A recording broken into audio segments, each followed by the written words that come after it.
ಇದು ಕೇವಲ ಒಬ್ಬ ಡಾಕ್ಟರ್ ಕಥೆ ಅಲ್ಲ, ನಾವು ನಿಮ್ಮ ಮುಂದೆ ಹೇಳೋದಕ್ಕೆ ಹೊರಡ್ತಾ ಇರೋದು. ಯಾಕಂತಂದ್ರೆ ಸೋಮವಾರ ಇದೇ ಆಸ್ಪತ್ರೆಯ 3 ಜನ ವೈದ್ಯರನ್ನ ಅರೆಸ್ಟ್ ಮಾಡಿರ್ತಾರೆ. ಇದೇ ಬಾಂಬ್ ವಿಚಾರಕ್ಕೆ ಸಂಬಂಧಪಟ್ಟಂತೆ ವಿಧ್ವಂಸಕ ಕೃತ್ಯಗಳನ್ನ ಎಸಗ್ತಾ ಇದ್ದಾರೆ ಅಂತ.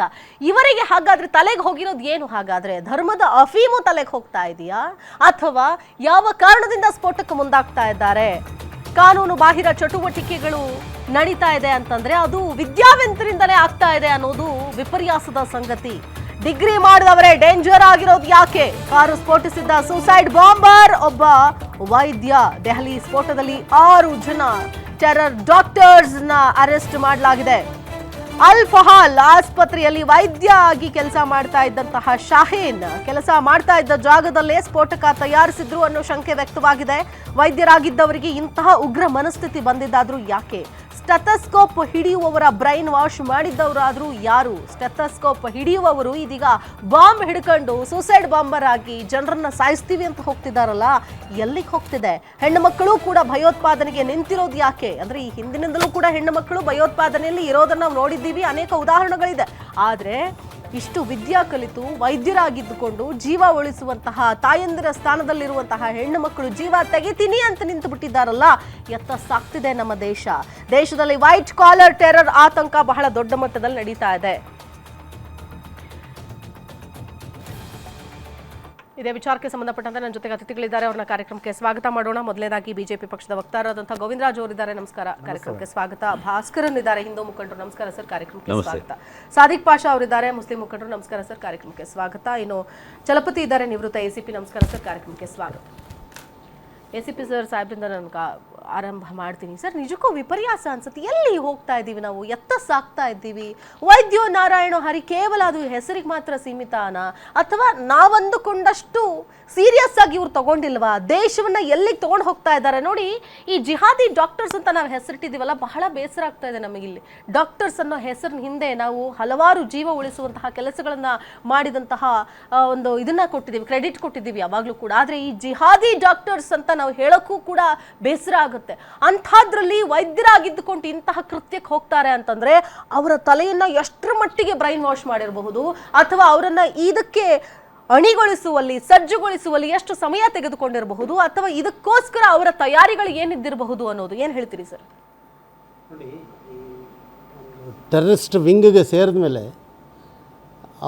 ನಾನು ಹಲವಾರು ಟೆರರಿಸ್ಟ್ಗಳನ್ನ ಇಂಟ್ರೋಗೇಷನ್ ಮಾಡಿದ್ದೀನಿ, ಅವ್ರ ಜೊತೆಲೆ ಹಗಲು ರಾತ್ರಿ ಕಳೆದಿದ್ದೀನಿ. ನಾನು ಅವರ ಒಂದು ಹೇಳಿಕೆಗಳನ್ನು ಪಡೆದಿದ್ದೀನಿ, ಅವರ ಬಾಯಿ ಬಿಡಿಸಿದ್ದೀನಿ. ಬಹುಶಃ ನಾವು ಏನಾದರೂ ಒಂದು 3 ತಿಂಗಳು ಅಥವಾ 2 ತಿಂಗಳು 1 ತಿಂಗಳು ಅವ್ರ ಜೊತೆಲಿ ಇದ್ಬಿಟ್ರೆ ನಾವು ಟೆರರಿಸ್ಟ್ಗಳಾಗ್ಬಿಡ್ತೀವೇನೋ, ಆ ರೀತಿ ನಮ್ಮನ್ನು ಒಂದು ಬ್ರೈನ್ ವಾಶ್ ಮಾಡ್ತಾರೆ. ಅವರಿಗೆ ಅವರ ಮೇಯ್ನ್ ಉದ್ದೇಶ ಈ ಭಾರತನ ಆದಷ್ಟು ಬೇಗ ಮುಸ್ಲಿಂ ರಾಷ್ಟ್ರವಾಗಿ ಕನ್ವರ್ಟ್ ಮಾಡಬೇಕು ಅಂತ. That is their main motto. ಅದು ಏನು ಸಿಂಗಲ್ ಪಾಯಿಂಟ್ ಇದು. ಅವರಿಗೆ ಆ ಒಂದು ಇದನ್ನು ಎಷ್ಟರ ಮಟ್ಟಿಗೆ ವಿದ್ಯಾವಂತರಾಗಲಿ ಅವಿದ್ಯಾವಂತರಾಗಲಿ ಒಂಥರ ಸಮೂಹಕ್ಕೆ ಒಳಗಾಗ್ಬಿಡ್ತಾರೆ. ಬಹುಶಃ ನಾನು ಅವ್ರ ಜೊತೆ ಸೇರ್ಕೊಂಡ್ರೆ ನಾವು ಸಮೂಹಕ್ಕೆ ಒಳಗಾಗ್ಬಿಡ್ತೀವೋ ಏನೋ, ಆ ರೀತಿ. ದೇಶದ ಪ್ರಶ್ನೆನೇ ಇಲ್ಲ ಇಲ್ಲಿ. ಎಂಥವರೇ ಆಗಿದ್ರು ಕೂಡ, ಚಿನ್ನ ಎಲ್ಲೇ ಹುದುಗಿದ್ರು ಕೂಡ ಚಿನ್ನನೇ, ಚಿನ್ನದ ಹೊಳಪಿ ಅಂದೂ ಕೂಡ ಕಡಿಮೆ ಆಗೋದಿಲ್ಲ. ಅವ್ರ ಜೊತೆ ಇದ್ದಿದ ತಕ್ಷಣ ಜೊತೆಗಿದ್ದವರೆಲ್ಲರೂ ಕೂಡ ಭಯೋತ್ಪಾದಕ ಕೃತ್ಯದಲ್ಲಿ ತೊಡಗಿಬಿಡ್ತಾರೆ ಅನ್ನುವಂಥ ನಿಟ್ಟಿನಲ್ಲಿ ಇದೆಯಲ್ಲ, ಅದು ನಿಜಕ್ಕೂ ಅದು ಸಾಧ್ಯನೇ ಇಲ್ಲ, ಅಸಾಧ್ಯ. ಆಯ್ತಾ? ಆದ್ರೆ ಈ ಅಂದ್ರೆ ಸರ್, ನಾನು ಹೇಳ್ತೀನಿ, ಹೆಣ್ಣು ಹೆಣ್ಣೆ ಅಲ್ವಾ ಸರ್? 100 ಜನ ಗಂಡಸರ ಮಧ್ಯೆ ಇದ್ರೂ ಹೆಣ್ಣಿನ ಭಾವನೆ ಅಥವಾ ಆ ಕರುಣೆಯ ಭಾವ ಅದು ಎಂದಿಗೂ ಕೂಡ ಕಡಿಮೆ ಆಗೋದಿಲ್ಲ ಅಲ್ವಾ? ಒಂದು ಮಗು ಅಳ್ತಾ ಇದ್ರೆ ಫಸ್ಟ್ ಕರ್ಳು ಚುರುಕ್ ಅನ್ನೋದೇನೆ ಹೆಣ್ಣು ಮಕ್ಕಳು. ಯಾಕಂತಂದ್ರೆ ಅಯ್ಯೋ ಪಾಪ ಯಾರ್ದಾರು ಆಗಿರಬಹುದು, ಮಗು ಅಳ್ತಾ ಇದೆಯಲ್ಲ ಅಂತಂದ್ರಲ್ಲಿ 12 ಜನರ ಸಾವಿ ಕಾರಣ ಆಗ್ತಾರೆ, ವಿಧ್ವಂಸಕ ಕೃತ್ಯ ನಡೆಸ್ತಾರೆ ಅಂತಂದ್ರೆ ಇವರಿಗೆ ಹೋಗ್ತಾ ಇರುವಂತಹ ಟ್ರೈನಿಂಗ್ ಆಗಿರ್ಬೋದು, ಅಥವಾ ಇವರಿಗೆ ತುಂಬ್ತಾ ಇರುವಂತಹ ಅಫೀಮ್ ಆಗಿರಬಹುದು, ಇದು ಯಾವ ಮಟ್ಟದ್ದು? ಸಾದಿಕ್ ಪಾಷಾ ಅವರೇ, ಪ್ರತಿ ಬಾರಿ ಕಾರ್ಯಕ್ರಮಗಳಲ್ಲಿ ಚರ್ಚೆಗಳಲ್ಲಿ ನಾವು ಡಿಸ್ಕಷನ್ ಮಾಡ್ತಾ ಇರ್ತೀವಿ, ಚರ್ಚೆ ಮಾಡ್ತಾ ಇರ್ತೀವಿ. ಭಯೋತ್ಪಾದಕರೆಲ್ಲರೂ ಕೂಡ ಒಂದು ಧರ್ಮಕ್ಕೆ ಸೇರಿದವರಲ್ಲ. ಆದ್ರೆ ಭಯೋತ್ಪಾದಕ ಕೃತ್ಯಗಳಲ್ಲಿ ತೊಡಗ್ತಾ ಇರೋರು ಅದೇ ಧರ್ಮಕ್ಕೆ ಸೇರಿದವರು ಅನ್ನೋದು ವಿಪರ್ಯಾಸದ ಸಂಗತಿ. ಅದರಲ್ಲಿ ಹೆಣ್ಣು ಮಕ್ಕಳು ಕೂಡ ಹೊರತಾಗಿಲ್ಲ ಅನ್ನೋದು ಬಹಳ ದೊಡ್ಡ ಮಟ್ಟದ ಸಂಗತಿ. ಎಲ್ಲಿಗೆ ಹೋಗ್ತಿದ್ದಾರೆ ಅವ್ರು? ಯಾವುದನ್ನ ಏನನ್ನು ಸಾಧಿಸೋದಕ್ಕೆ ಹೋಗ್ತಾ ಇದ್ದಾರೆ? ಇಲ್ಲಿ ಧರ್ಮ ಬರ್ತಾ ಇದೆಯಾ ಅಥವಾ ಬೇರೆ ಯಾವುದಾದ್ರೂ ಜಿದ್ದು ಬರ್ತಾ ಇದೆಯಾ? ನೋಡಿ, ಫರೀದಾಬಾದ್ ನಲ್ಲಿ 2900 kg ಸ್ಫೋಟಕ ಸಿಗತ್ತೆ. ಅದಾದ ನೆಕ್ಸ್ಟ್ ಡೇನೆ ಇಲ್ಲಿ ಸ್ಫೋಟ ಆಗತ್ತೆ. ನೋಡಿ, ಅಮೋನಿಯಂ ನೈಟ್ರೇಟ್ ಸಿಗತ್ತೆ 360 kg. ಅಲ್ಲಿಗೂ ಇಲ್ಲಿಗೂ ಅದು ಅಲ್ಲಿದೆ ರಿಜಿಸ್ಟ್ರೇಷನ್ ಇರುವಂತಹ ಅದೇ i20 ಅದೇ ಹುಂಡೈ i20 ಗಾಡಿ, ಅದನ್ನ ತಗೊಂಡು ಬಂದು ಇಲ್ಲಿ ಸ್ಫೋಟ ಮಾಡ್ತಾರೆ. ಇದು ಆಕಸ್ಮಿಕವೋ ಅಥವಾ ಸುಮ್ಮನೆ ಆಗಿರೋ ಸ್ಫೋಟನೋ ಅಥವಾ ಇದು ಇಂಟೆನ್ಷನಲಿ ಆಗಿಲ್ಲ, ಗೋಳಿ ಆಗಿಲ್ಲ, ಹೀಗೆ ಹಲವಾರು ವಿಶ್ಲೇಷಣೆಗಳು ಬಂತು. ಆದ್ರೆ ಇವರು ತಯಾರಾಗಿದ್ದು, ಇವರೆಲ್ಲರೂ ಕೂಡ ಟ್ರೈನಿಂಗ್ ಆಗಿದ್ದು ಅಥವಾ ಇವರ ಸ್ನೇಹಿತರೆಲ್ಲರೂ ಕೂಡ ಇದ್ದಿದ್ದು ಅಲ್ಲಿಂದಲೇ. ಇದೇ ಅಲ್ ಫಲಾ ಆಸ್ಪತ್ರೆಯಿಂದ ಬಂದಂತಹ ಬ್ಯಾಕ್ ಗ್ರೌಂಡ್. ಏನು ಹೇಳ್ತೀರಿ ಸರ್? ಮೇಡಮ್, ಫಸ್ಟ್ ಇದು ನಮ್ಮ ದೇಶದ ಮೇಲೆ ಟೆರರಿಸ್ಟ್ ಅಟ್ಯಾಕ್ ಇದು ಆತಂಕವಾದಿಗಳು ಇವರು. ಅಂದರೆ ನೋಡಿ, ಇವರು ಹಿಂದೆ ನಮಗೆ ಒಂದು ಆಶ್ಚರ್ಯ ಆಗುತ್ತೆ, ತುಂಬ ನೋವಾಗುತ್ತೆ. ಏನಂದರೆ ಈ ಅನ್ಎಜುಕೇಟೆಡ್ ಅಂತ ಇಂಥವರು ಈ ದಾರಿನಲ್ಲಿ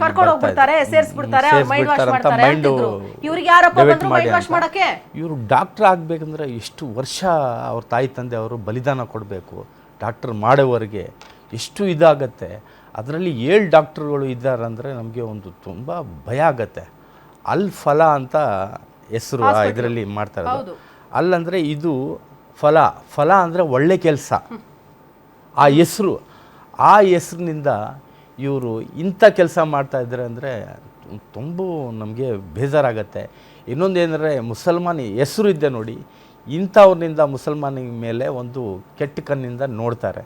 ಯಾಕಂದರೆ ಏನು ಎಲ್ಲರೂ ಹಿಂಗೆ ಇರ್ಬೋದು ಅಂತ. ಈಗ ಅನ್ಎಜುಕೇಟೆಡ್ ಮೇಲೆ ಈ ತರ ನೋಡ್ತಾ ಇದ್ರು, ಯಾರನ್ನ ಟೆರಿಸ್ ಅಟ್ಯಾಕು, ಕುಕ್ಕರ್ ಬಾಂಬು. ಯಾಕೆ ಅಂತಂದ್ರೆ ಯಾಕೆ ಅಂತಂದ್ರೆ ಸಾದಿಕ್ ಪಾಷಾ ಅವರೇ, ನೀವು ಯಾವಾಗ್ಲೂ ಕೂಡ ಹೇಳ್ತಾ ಇದ್ರಿ ಇಂತಹ ಘಟನೆಗಳಾದಾಗ ಏನ್ರಿ ಹೇಳ್ತೀರಿ, ನಿಮ್ ಧರ್ಮಗುರುಗಳು ಏನ್ ಮಾಡ್ತಾರ್ರಿ, ಹೇಳಕ್ಕಾಗಲ್ವೇನ್ರಿ ಅಂತ ಅಂದಾಗ ನಿಮ್ಗಳ ಉತ್ತರಗಳು ಏನಾಗ್ತಿರ್ತಿತ್ತು ಅಂತಂದ್ರೆ, ಏನ್ ಮಾಡೋದು, ಅವ್ರಿಗೆ ವಿದ್ಯೆ ಇಲ್ಲ, ವಿದ್ಯೆ ಕೊಡ್ಸಕ್ ಆಗ್ತಾ ಇಲ್ಲ. ಬಹುಸಂಖ್ಯಾತರು ನಮ್ಮಲ್ಲಿರೋರು ಅವಿದ್ಯಾವಂತರು, ಏನೋ ಗ್ಯಾರೇಜ್ನಲ್ಲೋ ಮೆಕ್ಯಾನಿಕ್ ಆಗೋ ಮತ್ತೊಂದೋ ಎಲ್ಲೋ ಏನೋ ಕೆಲಸ ಇರ್ತಾರೆ ಅಥವಾ ಕೆಲಸನೇ ಸಿಗೋದಿಲ್ಲ, ಅಂಥವ್ರನ್ನ ಕರ್ಕೊಂಡೋಗಿ ಟ್ರೈನಿಂಗ್ ಮಾಡ್ಬಿಟ್ಟು ಉಗ್ರ ಸಂಘಟನೆಗಳಲ್ಲಿ ಚಟುವಟಿಕೆಗಳಲ್ಲಿ ಕೆಲವ್ರನ್ನ ಸೇರಿಸ್ಬಿಡ್ತಾ ಇದ್ದಾರೆ ಅಂತ ಉತ್ತರ ಕೊಡ್ತಾ ಇದ್ರಿ.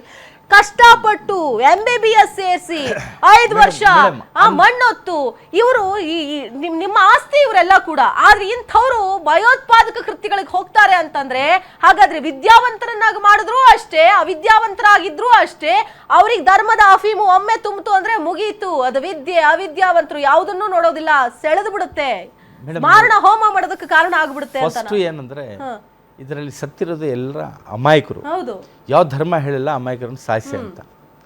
ನೋಡಿ, ಇಂಥ ಕೆಲಸ ಮಾಡೋದು ಹಿಂದೂ ಆಗಲಿ ಮುಸಲ್ಮಾನ್ ಆಗಲಿ ಯಾವ ಧರ್ಮಕ್ಕೆ ಅವ್ರಿಗೆ ಆ ಧರ್ಮದ ಮುಖಾಂತರ ನೋಡಬೇಡ.